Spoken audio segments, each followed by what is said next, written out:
What's going on, everybody? It's Scott coming to you fresh from the garden. This is the last week of February. Let me tell you what's been going down and growing up all month long. It's prime time planting season here in Central Texas. We'll also be taking a look ahead into the month of March. What can you plant now? What can you plant in the next few weeks? Welcome to New Garden Road, where I share my love of gardening with you in a way that I hope will inform, inspire, and elevate you. If you like this video, give it a thumbs up, subscribe, and get notified for more gardening action. Check it out, the garden is looking great this morning. The sun finally came out after like a few days of cold, rainy weather. Look at this garlic. Spinach is still popping. It's a fava bean. I think there's only one growing. There's still lots of flowers on these plants. Kind of why I grew them, really. They're beautiful flowers. Here's the delphinium. These have opened up. You can see they take a little time to open up all the way. Really beautiful flowers. They should last a while. This is a different color delphinium. It looks like it's going to be a darker purple. It has not opened up yet. These are the blooms of the plum purple radish. And guess what? They're purple. Gardening in the month of February in Central Texas is one of the most rewarding, beautiful months to garden in. Cold weather can come through, snow can come through. We're headed for mid-60s today. It's sunny, we've had some rain. This is pretty sweet. I've still been harvesting from many of my fall and winter plantings. The broccoli I've getting side shoots off of a little bit at a time now. I can tell they're ready to start flowering and they're probably done, but I'm gonna hold out a little bit longer. I've got the space in the garden. This is one of the Yugoslavian red butterhead lettuces. I think I got it from Southern Seed Exposure. Really getting dense, looking so beautiful. There's 4 of them in this corner. Over here I have the speckled bib. That one's really cool too. These lettuces are beginning to mature and I'll likely harvest the entire head of lettuce. Some carrots too. Not quite ready. I did harvest a lot of kale last night. It's still looking great, folks. I mean, just look at that color. And that's a super healthy superfood. Why not eat beautiful food? Almost a kale tree. It's a kale forest. I keep checking it regularly for aphids, for some of the cabbage loopers. Typically this time of year, the main thing that I'm doing is either using my bug blaster attachment, which is like an end piece for my watering wand, and I'll give them a strong blast of water, blast off those aphids and whatever else is on there. Maybe some insecticidal soap, but only in the worst case scenarios. That, along with BT or Bacillus thuringiensis, primarily targets caterpillars. Cabbage loopers works really well. Those are the only few things that I might be using, and I gotta say, I haven't treated for anything out here all season long.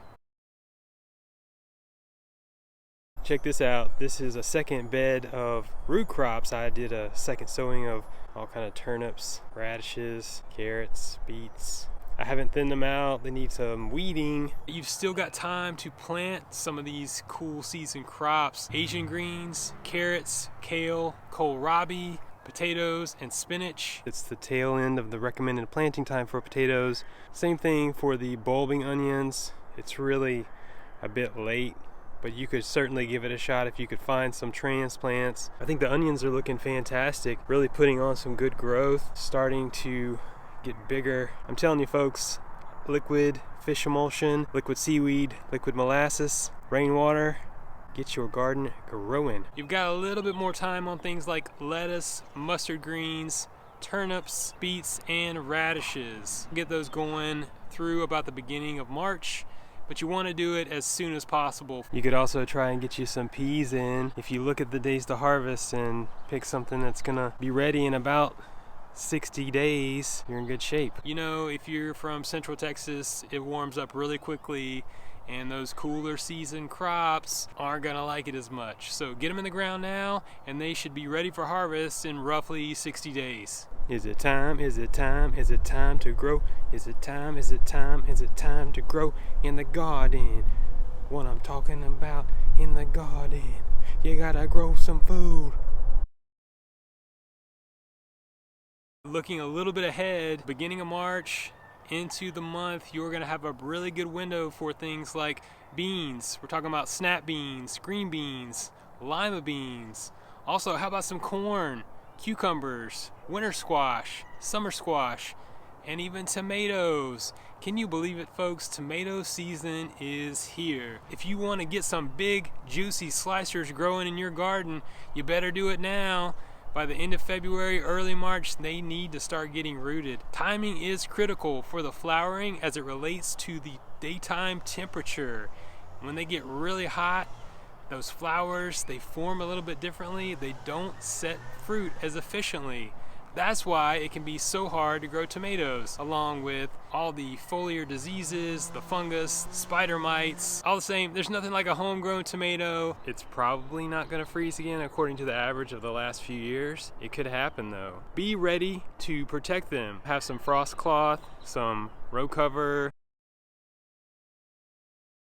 We will be coming up really quickly on the opportunity to plant some of the warmer season crops. From about mid-March on, you can plant things like cantaloupe, watermelon, eggplants, peppers, pumpkins, and how about some southern peas? Now's the time. I can't stress this enough, folks. You need to have your soil prepared.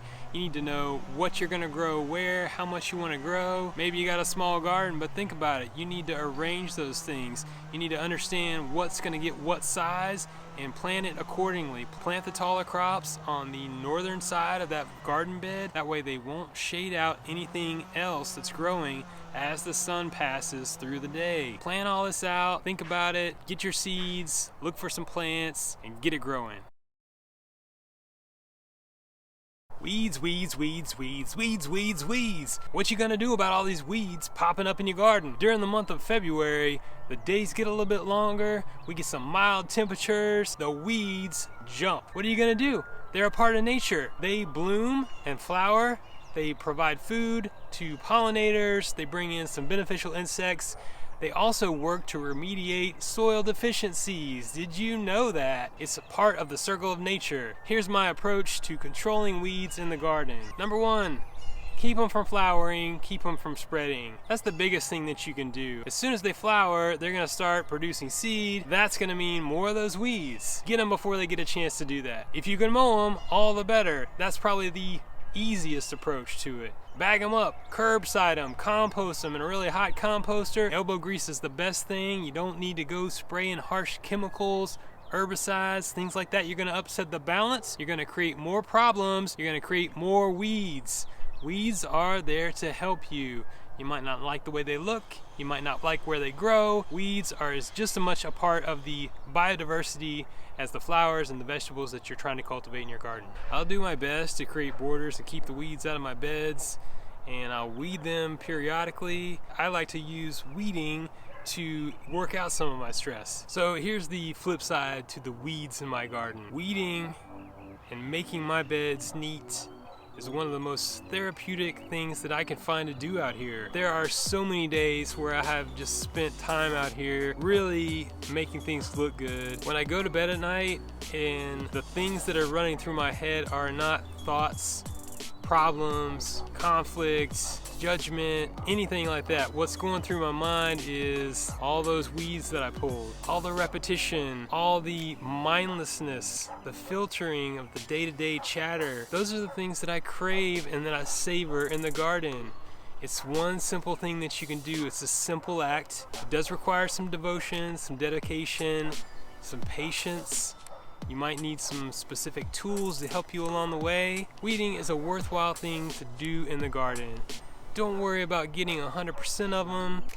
Don't worry about it at all. It's natural, it's seasonal. If you're in Central Texas, you know as well as I do, by the end of May, a lot of these things are gonna be waning, and it's gonna be the hot and dry season. So it's not a thing that you're gonna have to deal with permanently. Do the best you can to deal with it. Don't stress about it. Counteract your day-to-day stress. You're gonna feel so proud and so accomplished. Check out some of these other awesome gardening videos on my channel. You can grow your own food. Keep it organic. Yo, yo, yo, yo, yo. Can I hear myself on the microphone? I don't know if I can hear it. Can I hear it? No, I don't think I can. It's a test. What you gonna do, man? Anybody want some ice cream?